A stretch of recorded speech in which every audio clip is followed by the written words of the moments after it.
What's going on, everybody? It's that time again, time for another Friday video, and today we are looking at the 29-gallon Amazon Paludarium behind me.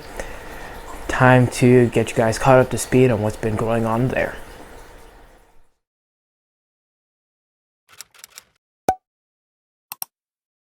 So out of all of my tanks, this one definitely has probably been the most stable, with the least amount of changes, definitely.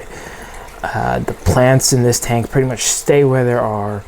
The most this tank really ever gets is a water change, which pretty much takes place once every 2 to 3 weeks. At this point, it's pretty much a self-sustaining tank. It has been up and running now for probably a good solid 2.5 to 3 years in this iteration. It is a South American Paludarium, so all of the fish in this tank are South American fish. I have a group of hatchet fish, ember tetras. Those little silver tetras are reed tetras. There's a group of neon tetras and a couple of rummy nose tetras, which are old survivors from my 40-gallon breeder, and they have probably been around the longest. I've had them for at least 4 to 5 years. And of course, I cannot leave out the pair of Apistogramma nidsoni in this tank. There's a male and a female, which are constantly spawning, and it actually looks like right now that the female might be guarding a nest, because she is hovering over this spot that is a mix of branches and botanicals, and down below there is a piece of wood that she has dug a cave out under, and that tends to be where she has been laying her eggs, at least for the last few weeks.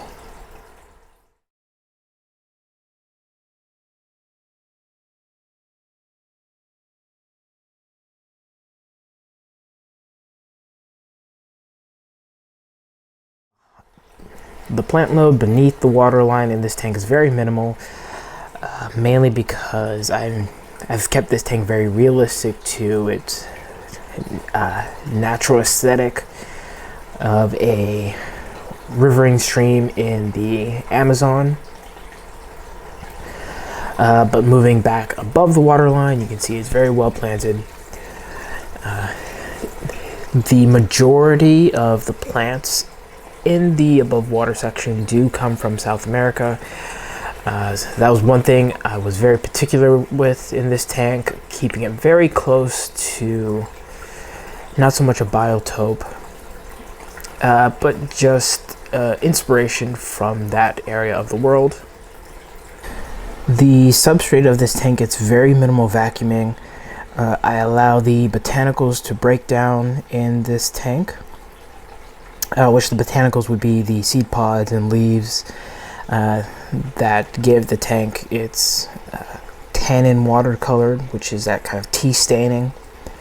And I allow them to break down and aid in the biological composition of the tank. And then once every few months, I will give the tank not so much a deep cleaning, but I will siphon up a good percentage of the biological material that's accumulated at the bottom during a water change. And that's mainly just to simulate a change of season in the tank, which also helps stimulate some of the fish to breed. I usually see a lot of the tetras breeding during this time. I usually have very few issues with this tank, but one which has cropped up recently has been this it's almost like a mold which has shown up on the moss up here near the waterfall. I've had something similar before, and it usually goes away. I pull it out when I see it, but I left it in right now just because I wanted to show it to you guys. There are some above ground cleanup crew of some springtails and some dwarf white isopods in this tank, just to help with things like that. I may have to put a few more in there, seeing as I'm having this sort of outbreak going on. But other than that, above water, you can see all the plants are doing well. I do tend to trim them pretty regularly. Pretty much once every couple of weeks I have to trim at least one type of plant in this tank. As you can see, this nice red plant here in the center frame is due. All the leaves are growing up to the lid and are actually touching the lid in places, so it's definitely time for a trim on that plant.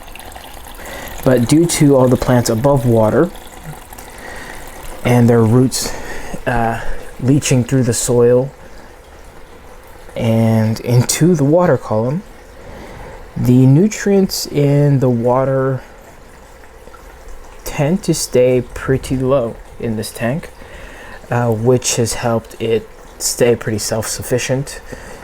And like I said earlier, I do very minimal water changes on this tank and still keep the fish healthy and breeding. So that's pretty much going to do it for the update on this tank. Hopefully I wasn't sniffling too much during this. I think I'm coming down with a cold. But anyway, that's besides the point. Hope you enjoyed the video. Remember to hit that like button, subscribe for more. And since it is time to feed these guys, let's go ahead and feed them. I will see you guys in the next Friday video.